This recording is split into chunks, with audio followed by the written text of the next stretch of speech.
equalizing interior pressure with exterior atmosphere. Logged. The commanding officer is ashore. Exo Presley has the deck.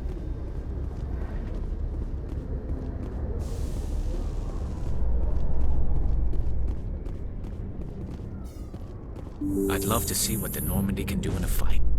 How so? The Normandy is built for stealth, not combat. But the stealth drive adds a new tactical level to space combat as we know it. Surprise attacks, undetected flanking maneuvers. If it comes to a fight, I'd prefer a flotilla ship.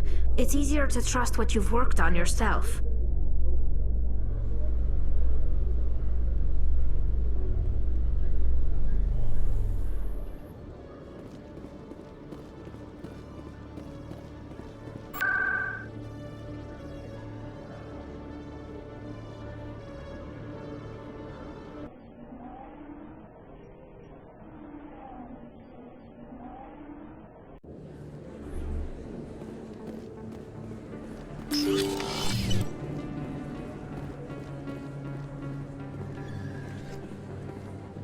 I never properly thanked you for saving me from Feast's thugs, Commander. I don't know what would have happened if you hadn't been there. I'm just glad you weren't hurt. Me too. Now, was there anything you needed? You're a doctor. How did you end up here on the Citadel? My parents brought me here when I was young. My father was a medic with the Alliance. I chose to keep the medical tradition alive, but not the military. Fixing up wounded soldiers isn't my idea of fun. Let me take a look at what you have for sale. Of course.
So they finally did it.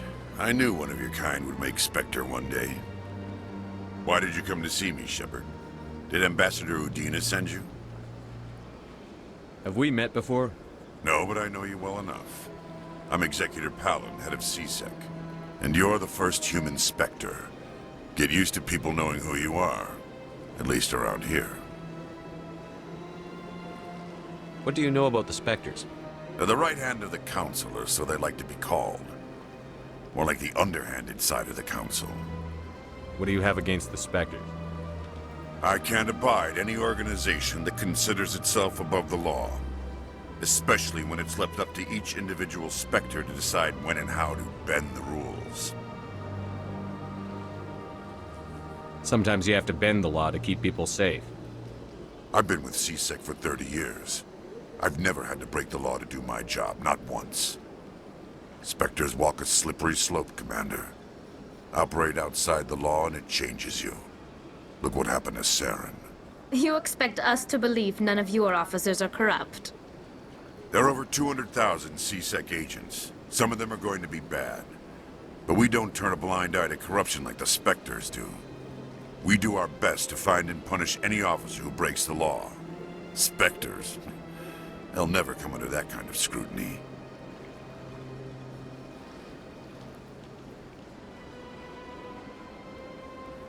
Tell me about CSEC.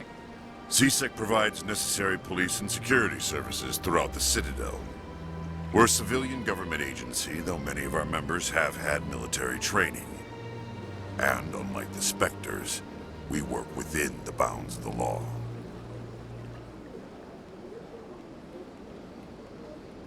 I get the feeling you're not too fond of humans. No, I just don't trust your kind. Not yet. You humans are eager to take all the power you can get, and you're being given a lot. If the Council wants to make humanity their new favorite pet, that's their business. But I don't have to like it. I'll be going now. Goodbye, Commander.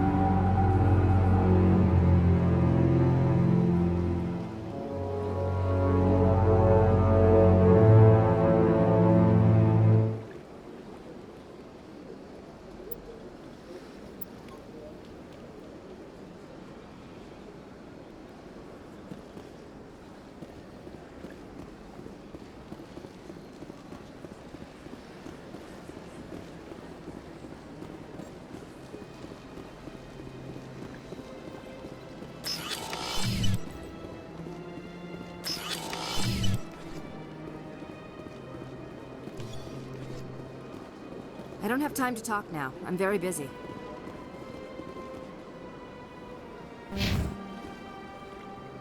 This place seems strange. Wish there were more humans around.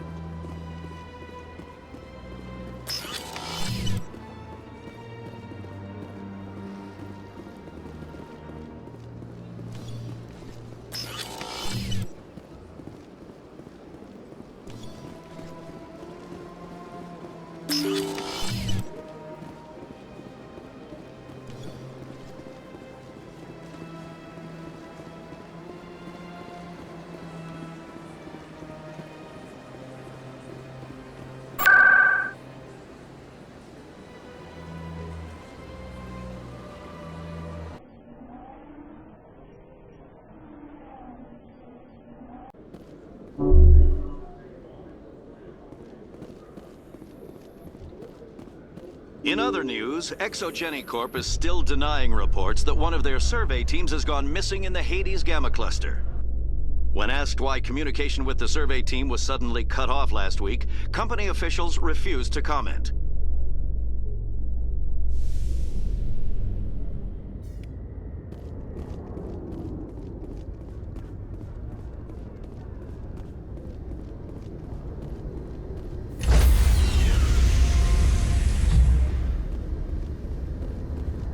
Stand by, shore party.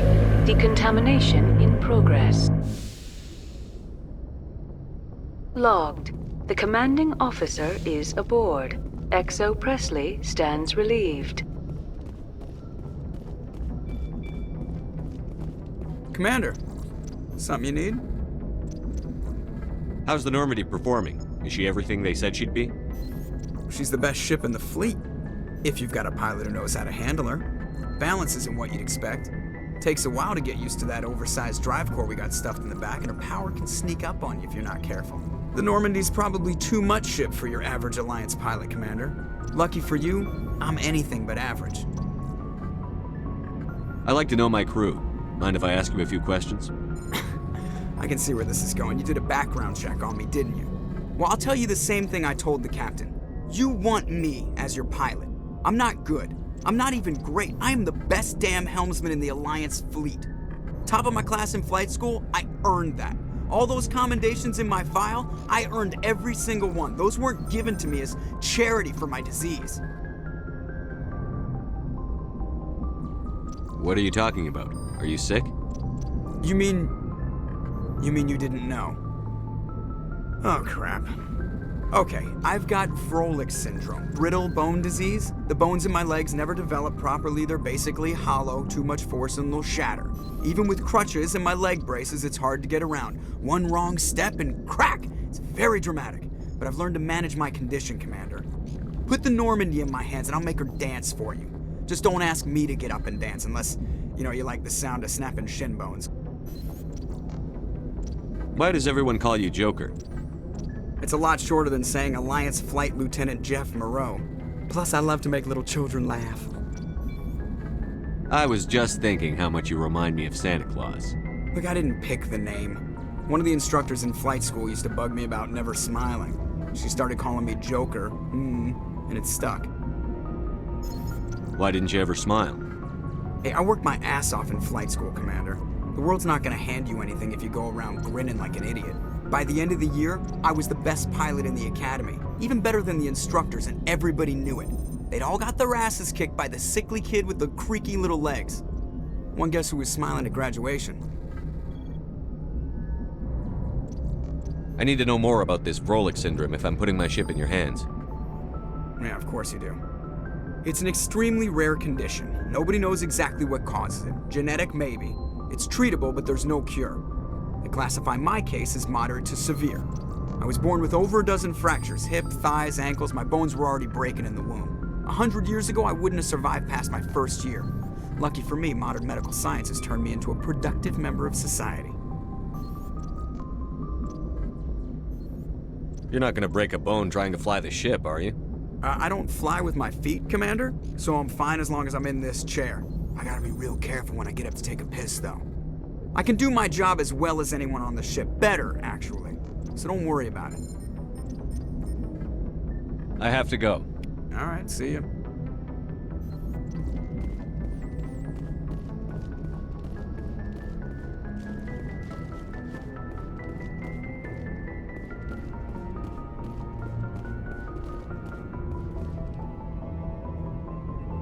If anyone has to take over for Captain Anderson, I'm glad it's you.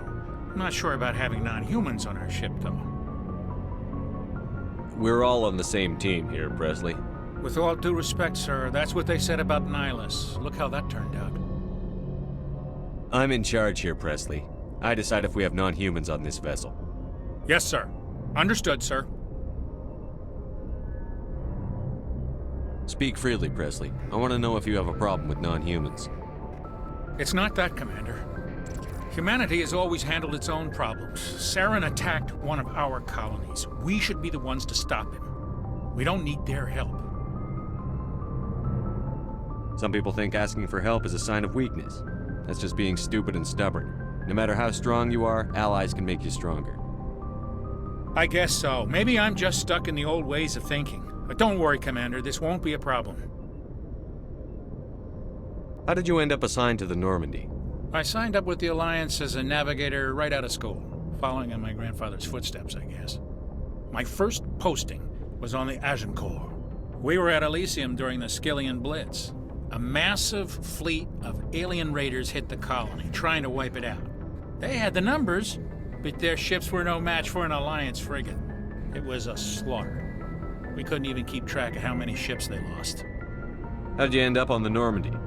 I got my officer's commission after Elysium. Must have made an impression on the right people. Captain asked for me when he was picking his crew. Carry on, Presley. Yes, sir.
Anything you need, Commander? Just trying to get a sense of where the crew's at. Thoughts? I've wasted enough of your time for now, Commander. We'll have time for personal debriefings later. What's your opinion on the last mission? I don't see how we could have done things any better. At least not without getting to Eden Prime sooner. And we were on the scene faster than any other Alliance ship could have been. We'll talk another time, Lieutenant. Commander?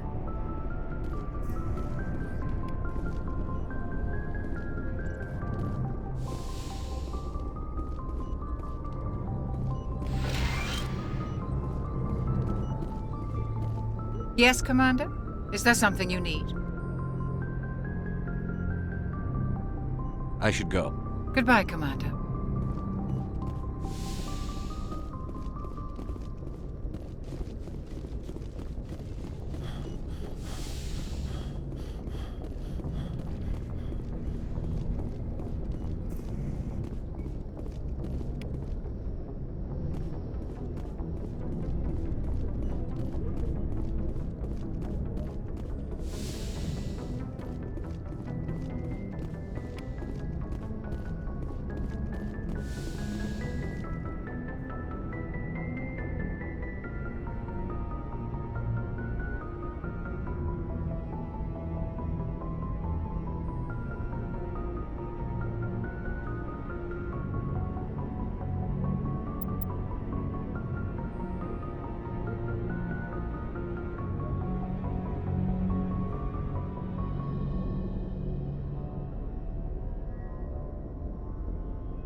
Commander? What's your opinion on the last mission? Kinda wish you'd got there sooner, Commander. No offense, I appreciate the rescue. I just wish... You wish we'd been able to save the rest of your unit? Yes, sir. If I had been more alert, we wouldn't have been cut down by an ambush. We never trained to fight synthetics.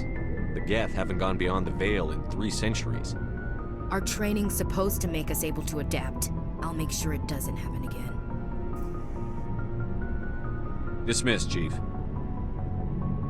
Sir.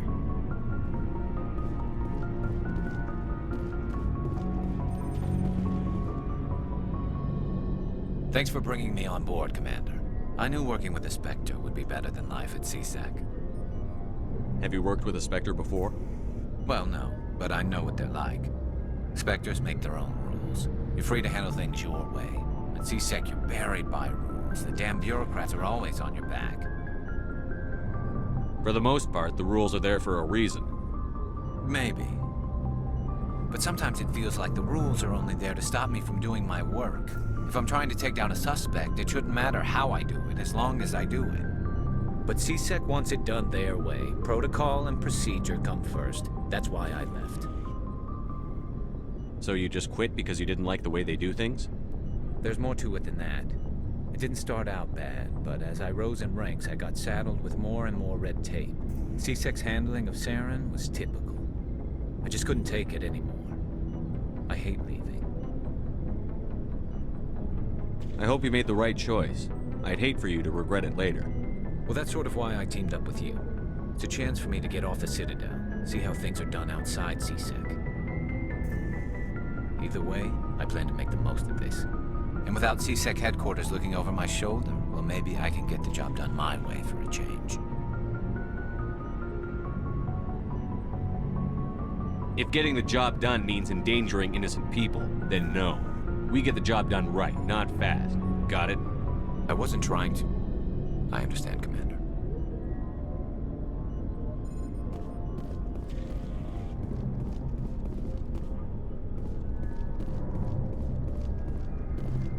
Nice ship you've got, Shepard.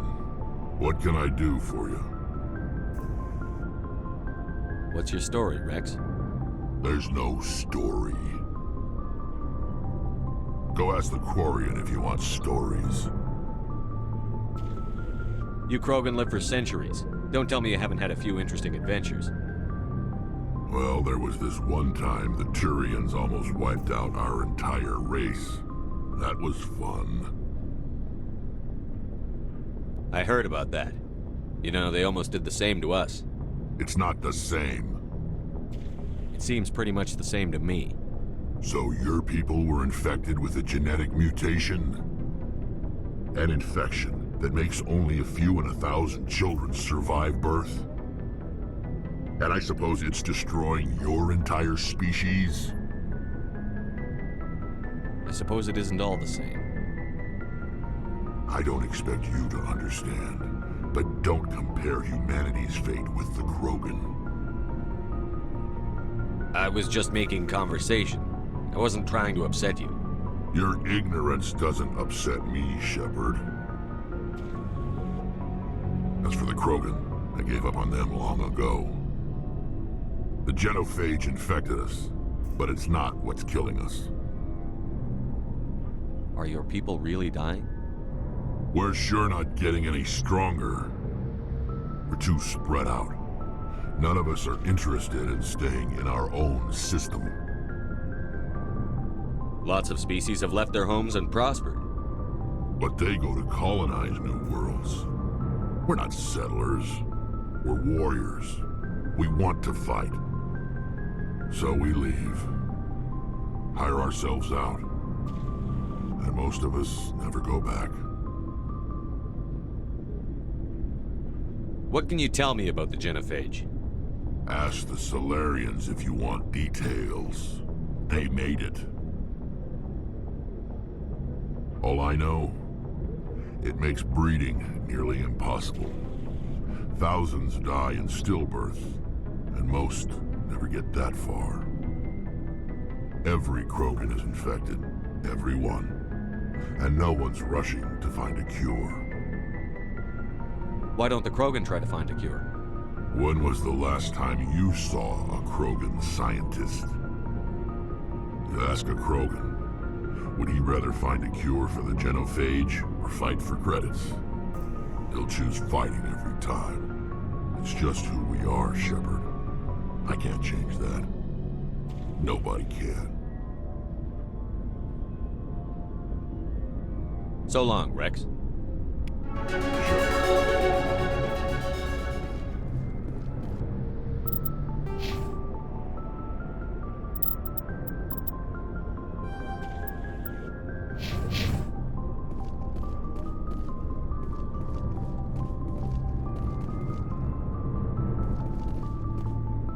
Looking for supplies? Let's see what you've got. You bet, Commander.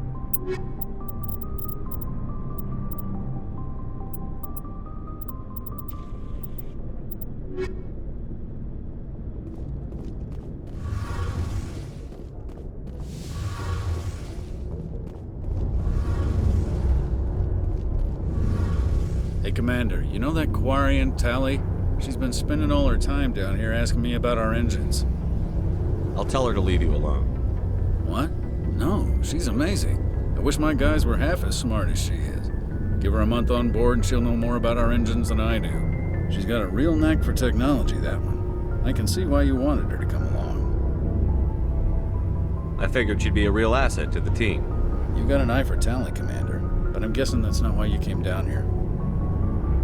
Fill me in on the IES stealth systems. How does it work exactly? You can't hide a ship out in space. They emit too much heat and radiation, too easy for sensors to pick them up, unless you find a way to capture those emissions. So our stealth systems trap the energy we give off in storage sinks built into the ship itself. No emissions to give away our location. Eventually the sinks have to be vented. More than a few hours silent running and they overheat. Cook us inside our own hull. There's no way for anyone to detect us? A visual scan can still pick us up. Anyone looking out a window can see us plain as day. But you have to be pretty close to get an actual visual out in space. Most vessels rely on scanners. As long as the stealth systems are engaged, they can't see us. Not unless we accelerate to FTL speeds. Why doesn't it work with faster-than-light travel? Cranking up to FTL blue shifts our emissions, pushes them into frequencies too high to capture in the sinks. As soon as we make the jump, it's like setting off a flare.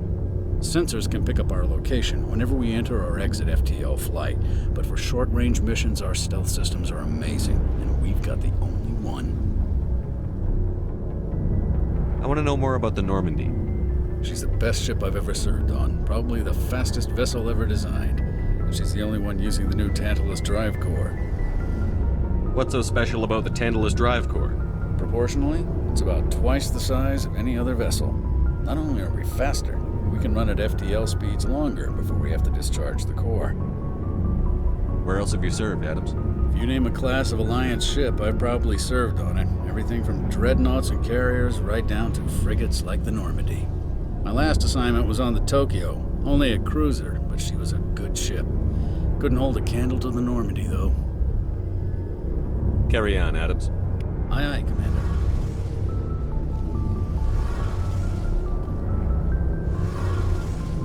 Your ship's amazing, Shepard. I've never seen a drive core like this before. I can't believe you were able to fit it into a ship this small. I'm starting to understand why you humans have been so successful. I had no idea Alliance vessels were so advanced. The Normandy's a prototype. Cutting-edge technology. A month ago, I was patching a makeshift fuel line into a converted tug ship in the flotilla. Now, I'm sitting on board one of the most advanced vessels in Citadel space. I have to thank you again for bringing me along. Traveling on a vessel like this is a dream come true for me. I had no idea you found ship technology so interesting. It comes with being a Quarian. The migrant fleet is the key to the survival of my people. Ships are our most valuable resource. But we don't have anything like this. We make do with cast-offs and second-hand equipment. We just try to keep them running for as long as we can. Some of the fleet's larger vessels date all the way back to our original flight from the Geth. I can't believe your fleet's still using ships that are 3 centuries old. They're constantly being repaired, modified, and refitted. They aren't pretty, but they work. Mostly. We've tried to make ourselves as independent as possible on the flotilla, grow our own food, mine, and process our own fuel. But some things we just can't make on our own. A patch to maintain the hull integrity requires raw materials we just don't have. That's why our pilgrimages are so important.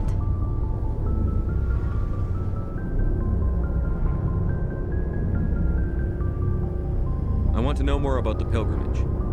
When my people reach maturity, we leave our birth ships and seek acceptance with a new crew. It's necessary to maintain genetic diversity among the fleet. But no ship wants to accept someone who will be a burden on them. So, to prove our worth, we embark on a pilgrimage. We set out alone, leaving the flotilla and our families behind us. We only return once we have found something of value we can bring back to the fleet.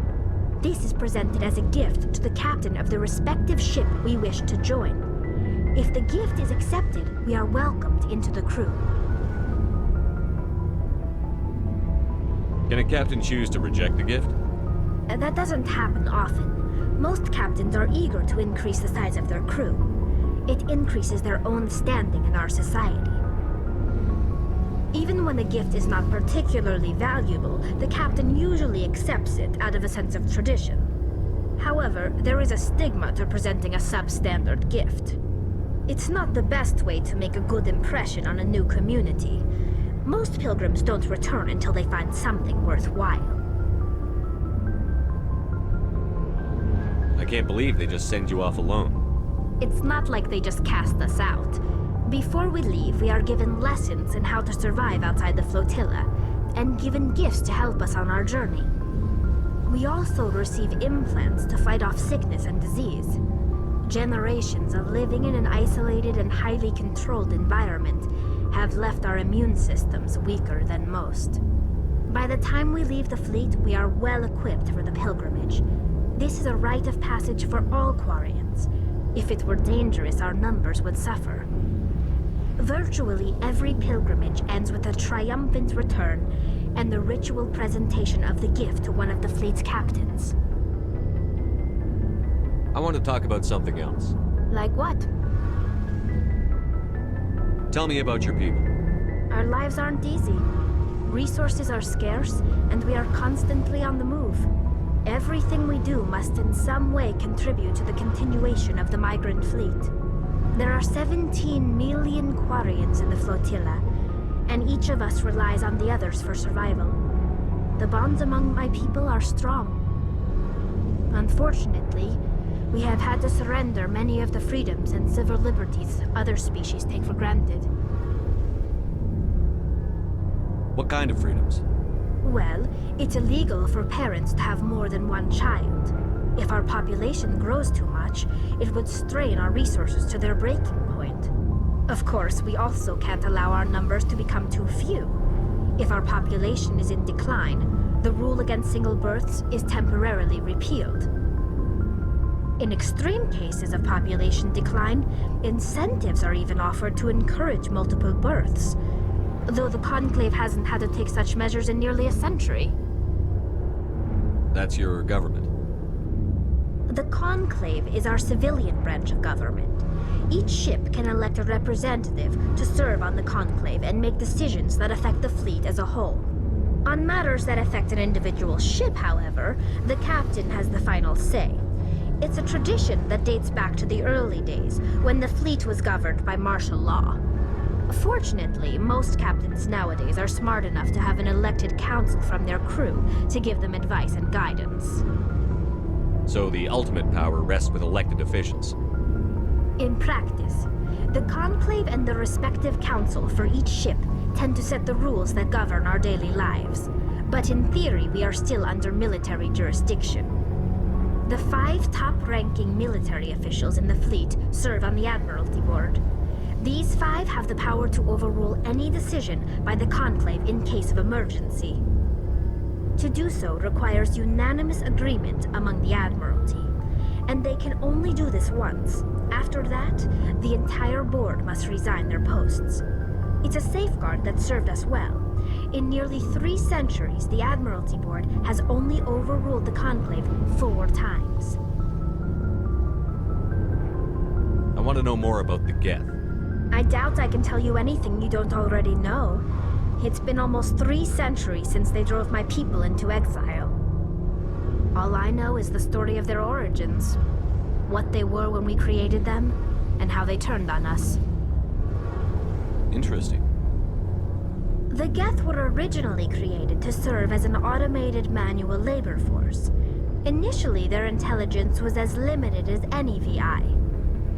Over time, we made small modifications to their programming to allow them to perform more varied and complex tasks, bringing them closer and closer to true AI status. How come the Council didn't step in and stop you? This wasn't true AI research. We may have been skirting the bounds of the law, but we never did anything that was actually illegal. The changes were so insignificant, so gradual, that we were able to control them. Or so we thought. But one thing we underestimated was the power of the neural network. 1 million Geth thinking simultaneously created an inherently unstable matrix. So, the Geth share brain power? Many of the Geth's logic systems were designed to work in concert with other nearby Geth.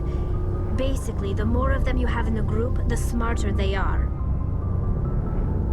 So there's some sort of group consciousness? No, nothing like that. They cannot share sensory data or information. Their programming cannot handle that much simultaneous input. Each Geth maintains an individual awareness and identity. The neural network only operates on a process-based level. It's basically the synthetic equivalent of a subconscious. But when they're in close proximity, they can coordinate low-level functional processes, freeing up more capacity for original or independent thought. What made them rebel? As we built more and more Geth, their effective intelligence became more sophisticated, more abstract. One day, a Geth began to ask its Quarian overseer questions about the nature of its existence. Am I alive? Why am I here? What is my purpose? As you can imagine, this caused a near panic among my people. I don't see what's so bad about those questions. The Geth were created to engage in mundane, repetitive, or dangerous manual labor. That's fine for machines, but it won't satisfy a sentient being for long. The Geth were showing signs of rudimentary self-awareness and independent thought. If the Geth were intelligent, then we were essentially using them as slaves. It was inevitable the newly sentient Geth would rebel against their situation. We knew they would rise up against us, so we acted first. A general order went out across all Quarian-controlled systems to permanently deactivate all Geth. The Geth responded to this order violently. You can't blame them for fighting for their survival. We had no other choice. The Geth were already on the verge of revolution. By acting quickly, we had a chance to end the war before it began. The hope was that most of the Geth would still be little more than machines, incapable of organized resistance. But they had progressed much further than anyone anticipated. The war was long and bloody. Millions upon millions of Quarians died at their hands. In the end, we were forced to flee our own homeworld. We feared the Geth would pursue us, but they never came beyond the Veil. Now we drift through space, exile, searching for a way to reclaim what was once ours. It's hard to feel sorry for you. Your ancestors tried to wipe out another species. We made a mistake when we created the Geth in the first place, but we did not make a mistake when we went to war against them. If we had not acted, they would have wiped us out. They're a synthetic life form. They have no use for organics. None. Why do you think they cut themselves off from the rest of the galaxy? Why do you think they've killed every organic being who's ever tried to contact them? They didn't kill Saren. What does that tell you? The Geth are not innocent victims in all this. They're the enemy. They want to destroy us. Not just the Quarians. All organic life. That's why they've joined up with Saren. And that's why we have to stop him. I should go. See you later.